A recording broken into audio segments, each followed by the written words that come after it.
Hi, welcome to Maths Mama YouTube channel. In this video, I'm gonna explain the types of modulus equations and to brief the methods that can be used to solve the modulus equations.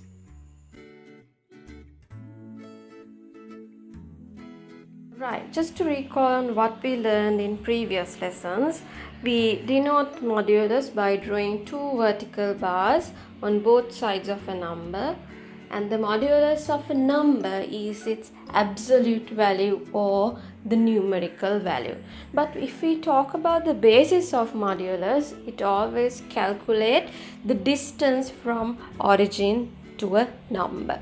So for instance, finding the modulus of -3 means you calculate the number of units from 0 to -3. So quite obviously there are 3 units. Ignoring the direction that we take, it is 3 units. So you take the modulus of -3 as +3.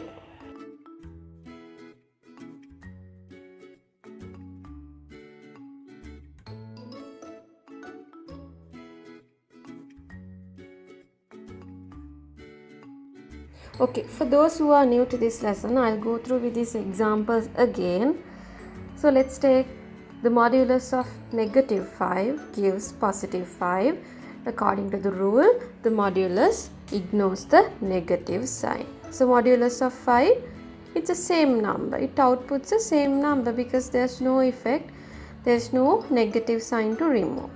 The modulus of -32 is +32. The modulus of 0.25 is 0.25. So the same rule applies to any negative number, positive number, decimal number or fractions. And how about the modulus of 0? So simply 0 because there's no negative or positive in 0. So the numerical value is 0. Okay, so as a summary, modulus ignores the negative sign and outputs a positive value.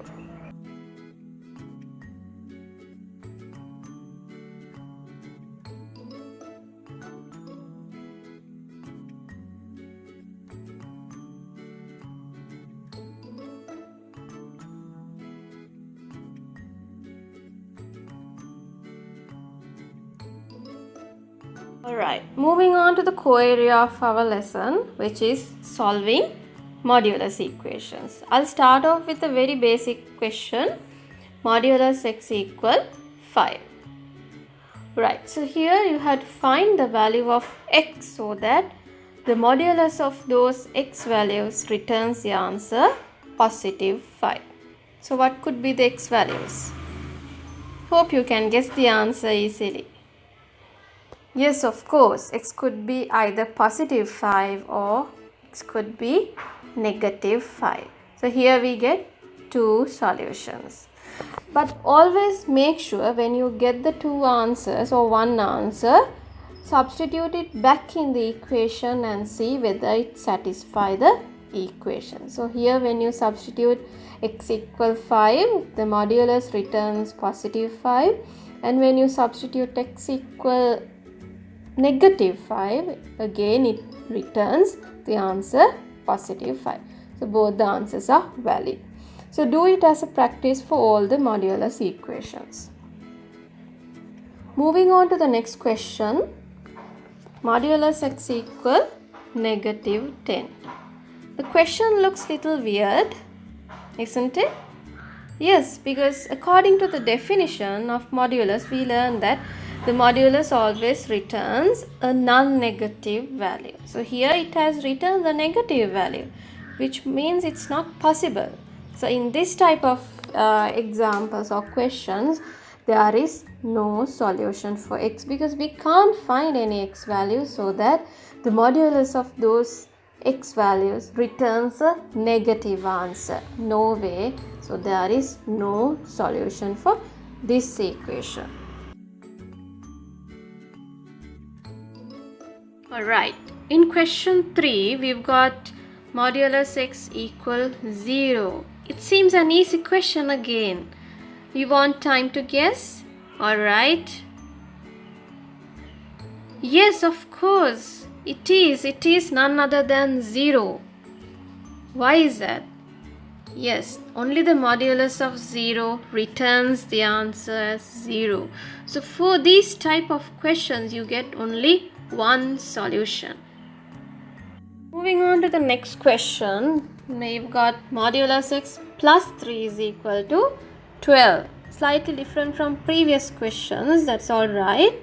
So for these type of questions, what you'll have to do, isolate modulus in one side and move all the constants to the other side. So to move positive 3 to the other side, we have to subtract 3 from both the sides. Here we go.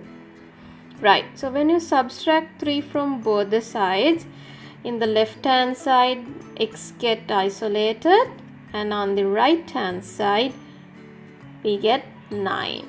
Yes, now it converts to a very basic equation. Now you know how to find the value of x. X could be either positive 9 or negative 9. You get two solutions for this equation.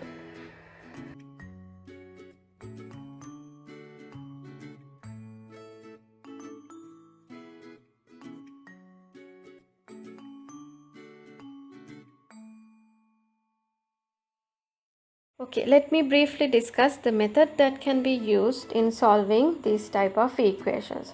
First one is the graphical method, which is the most reliable way to solve these type of modulus equations. But people find it somewhat difficult because you have to sketch the relevant functions to get the answer. But don't worry, Maths Mama will show you how to learn it in a systematic way. The other two methods fall under algebraic method. So I'll tell you how and when to use all these techniques in my next set of videos.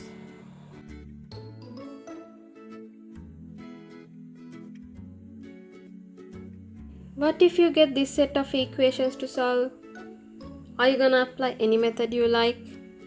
No, it's not possible, because all the methods cannot be used to solve all the modulus equations. Remember, methods to be used depends on the type of the modulus equation. So there are 4 different types of modulus equations which I'm gonna explain one by one.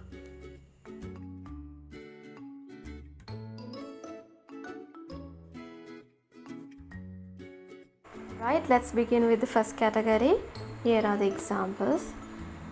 I know for sure that you might have come across these type of modulus equations very often. Here in one side there's a modulus and the other side there's a positive constant. So for ease of coordination, we'll refer these type of equations as type 1 throughout our lessons, and I'll be doing my very next video on solving these type of equations. I want to share good news with you.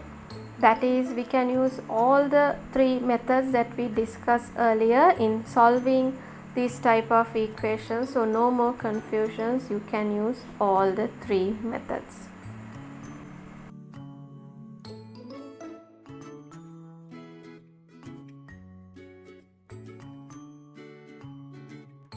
Moving on to the second category.